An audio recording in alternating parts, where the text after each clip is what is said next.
Marvel Avengers is approaching its end. As one of the few people who actually played Avengers enough to do the Endgame content, I feel like it's necessary to give my thoughts and opinions on the state of Marvel Avengers after the recent news that it is soon to be going into maintenance mode. I had some good times with it, but I would be lying if I said that there wasn't anything wrong with it. So to start, let's just rip this band-aid off the bad. Gear does not affect the appearance of your character. Most bugs that were there a year ago are still there. Game has a memory leak. Game can crash in the worst spots. No jump-in mode, and if you disconnect in the middle of a raid, you have to do the whole raid again from the start. Most cosmetics are in the shop. No earnable cosmetics from the raid or high-end content. No in-game achievements, achievement rewards, or something similar. Steam achievement progress can often reset back to 0. Gear's ability to randomize. You'll often get gear with amazing perks, but with bad stats, or vice versa. Game throws a lot of gear at you that is useless when dismantled, and what it gives doesn't help much. No party finder listing mode in-game to help players find the type of groups they are looking for. No global chat, no crossplay. No point in doing most of the missions aside from the villain sector dailies, Omega level threats, and the discordant raid. No point in not using the vibranium effect, as a raid requires the vibranium effect. Maybe don't equip new gear cause bug. And I'm probably forgetting a few. Now, if I was like a lot of other people, I would brush the dust off my hands and say, good. Game was bad, it deserved to die. However, there were some merits to the game, and I don't think all this work should just be thrown in the bin. I'm not a voice acting expert by any means, but I feel it's necessary to mention that the voice acting was fairly good in my opinion, with Iron Man and Miss Marvel sticking out of my mind with the most memorable voices. Don't look directly at the beam, kids! So, whose DNA do we need to steal?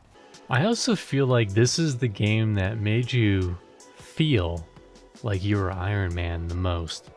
Also, some of the bugs were fun. Here's a couple of my favorite.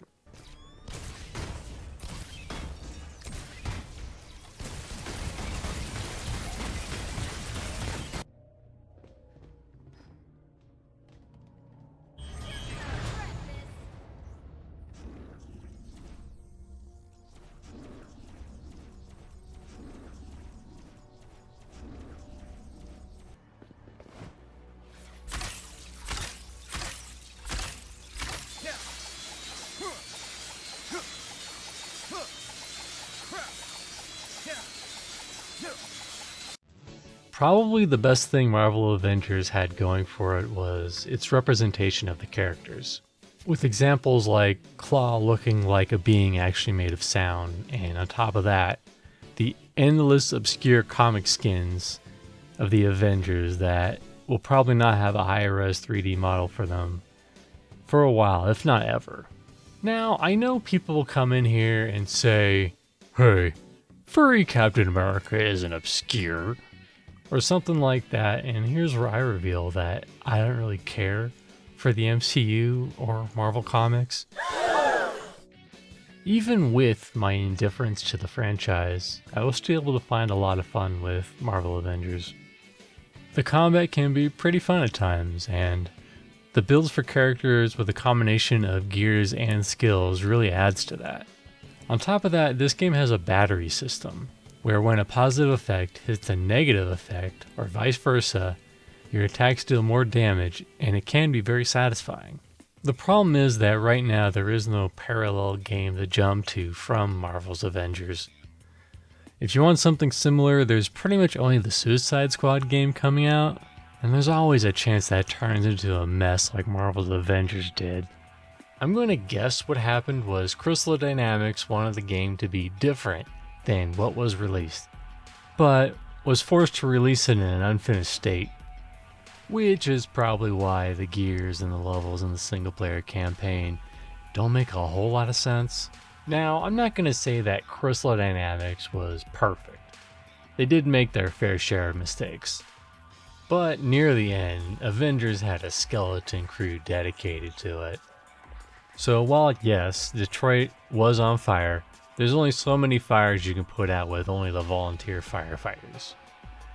And maybe they should have put the fires out at the hospital first and not the football stadium, but they did the best with what they had. But this game did have a lot of promise. There were rumors going around that Crystal Dynamics pitched upgrading the Avengers to include the Guardians of the Galaxies and having Thanos be the new raid boss. If they did that, and on top of that, reworked and fixed the existing systems and bugs, I think it would have brought in a lot of people. But it's better to just throw 67 million in the garbage than try to fix it, I guess. And they will, in the end, kill this game. They've said that it will remain online after September, but that it won't be getting updates. But realistically, at some point, the company paying to keep the game online will say, "We're paying to keep this online," and pull the plug. So if you have a modicum of interest in playing Avengers, play it now or play it never. Hey, Feature Me here. While I was working on this, they said that the game would be playable offline, which is impressive, as normally they just kill it and that'd be that. But you won't be able to do the raid content, as there's buttons in the raids that need 2 to 4 players to press, plus all digital copies will be removed, so my message is still a little valid. But get it on sale. I think I only paid like $15 for it. You know, it's sad, because this game meant a lot to some people. There's a petition floating around that's asking Embracer to make a sequel. Not even asking them to make more updates to the original Marvel's Avengers, but a sequel. However, this is a reminder that when you try to min-max profits, it can often result in unfinished games that in turn are sacrificed for the sake of the shareholders. I was thinking, we can't do this forever. Seriously, Square Enix is the worst.